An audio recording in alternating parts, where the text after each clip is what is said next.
Bienvenue tout le monde dans ce tutoriel de formation concernant les fonctions de gestion de temps dans Excel.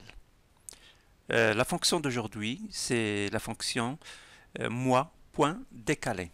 C'est un nom assez explicite puisqu'il permet de décaler une date d'un certain nombre de mois vers l'avant, c'est-à-dire pour avancer cette date, ou bien vers l'arrière pour la faire reculer.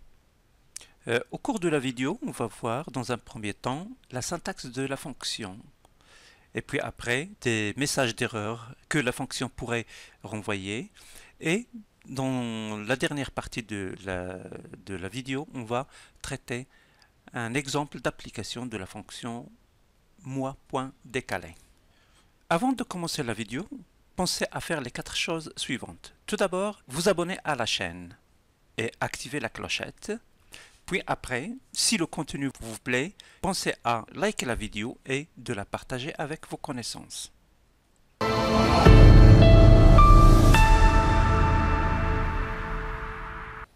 Pour la syntaxe, comme toute fonction Excel, on commence toujours par le symbole égal, suivi du nom de la fonction, mois.décalé.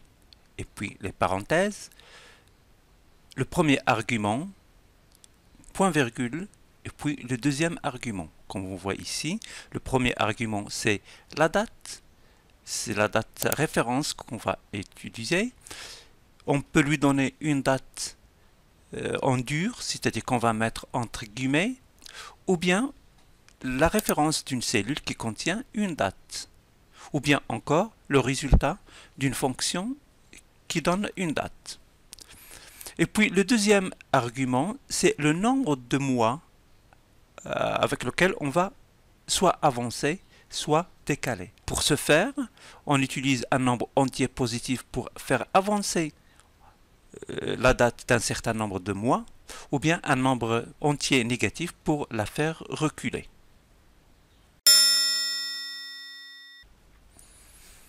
Pour mettre en œuvre cette syntaxe, je vais utiliser la date de ce jour même, c'est-à-dire nous sommes le 11/5/2024, et je vais essayer de la faire avancer de 3 mois, et puis de 6 mois, etc. Donc alors je vais utiliser dans cette première démonstration la syntaxe écrite au clavier, donc égal mois.décalé.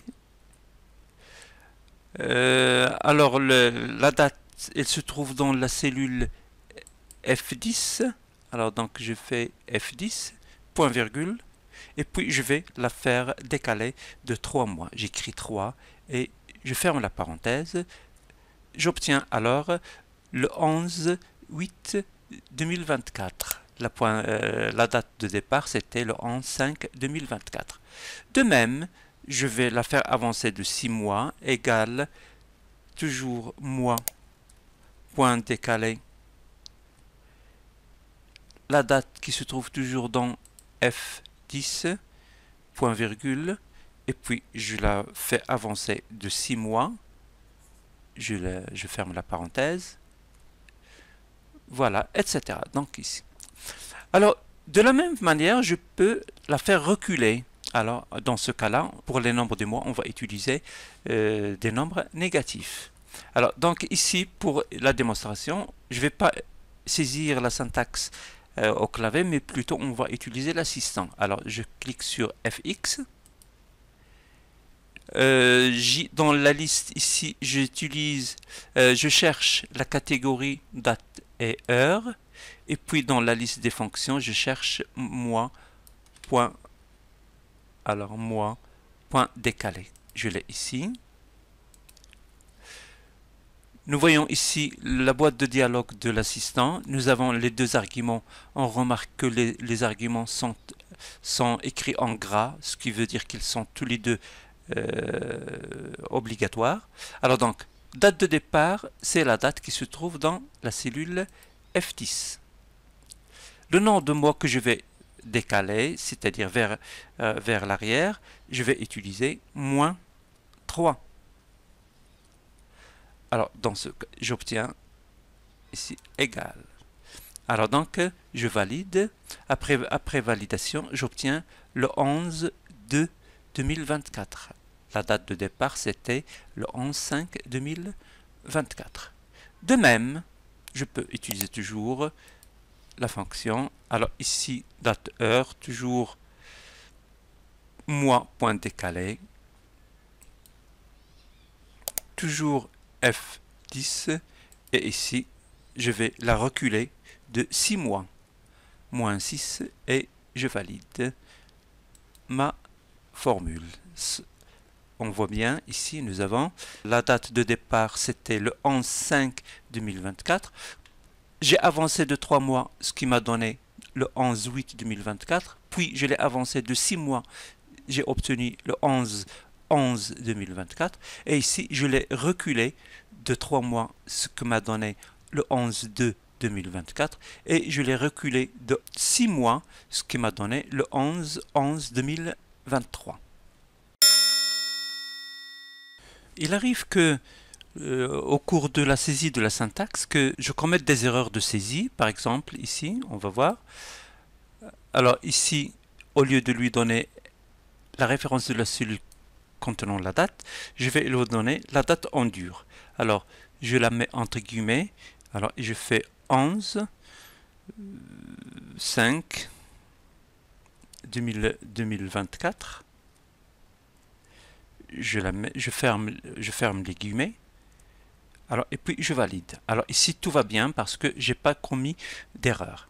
Alors si au lieu de faire ça au cours de la saisie, au lieu de lui donner 0,5, c'est-à-dire le mois 5, par erreur je lui ai donné 0,55, alors et je valide, alors j'obtiens un message d'erreur de la part de la fonction dièse valeur. Alors, cette dièse valeur, ça veut dire que j'ai saisi une date non reconnue. Le message dièse valeur veut dire une date non valide. Comme vous voyez ici, j'ai donné le 11/055/2024. Donc, je dois corriger mon erreur pour avoir un résultat correct. Au cours de la saisie de l'expression, je peux aussi oublier un argument obligatoire. Par exemple, ici, au lieu que je lui donne deux arguments, je lui donne un seul argument qui est seulement la date. Alors, puis, je valide. Dans ce cas-là, j'obtiens un message me disant que vous avez entré un nombre insuffisant d'arguments pour cette fonction. Ça veut dire que j'ai oublié le deuxième argument. Alors, si je mets le point-virgule, mais après le point-virgule, j'ai rien saisi, alors dans ce cas-là, j'ai encore un message d'erreur dièse NA.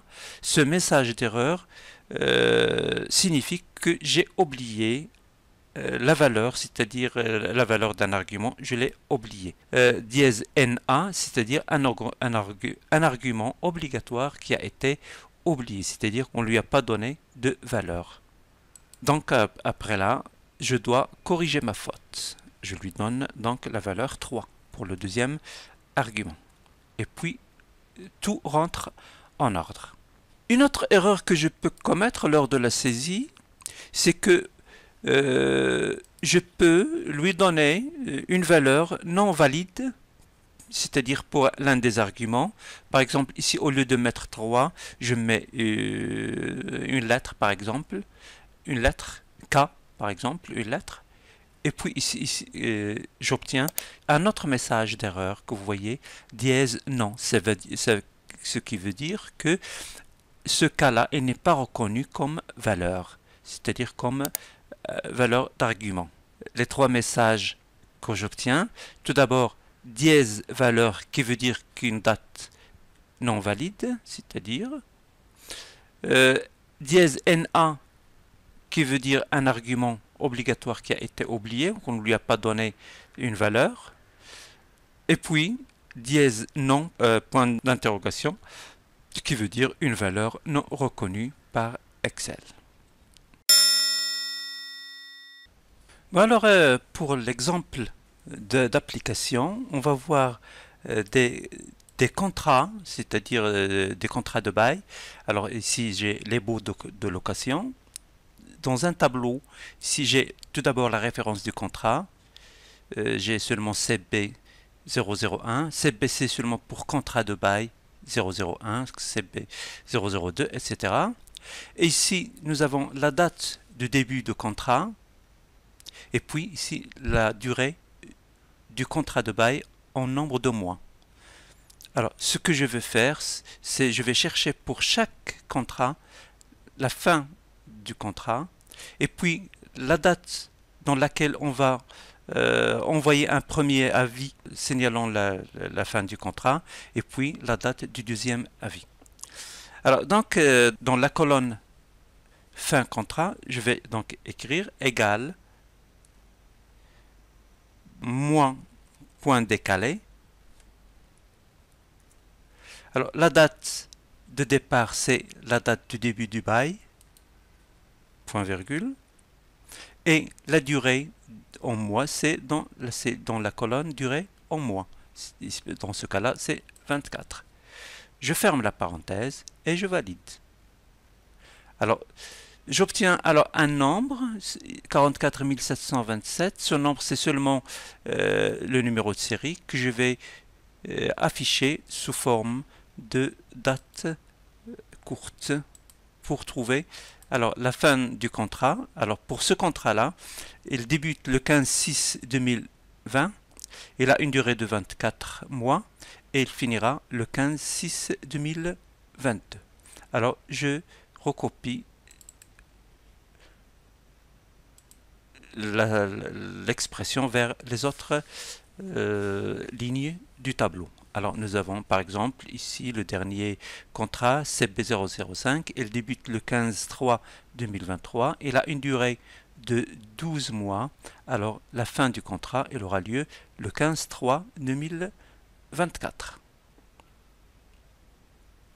Alors le premier avis il aura lieu 3 mois avant la date du fin de contrat, ce qui fait, donc je vais faire égal moins point décalé, la date du fin de contrat c'est le 16/6/2022, point virgule, et je veux 3 mois avant, donc je vais écrire moins 3.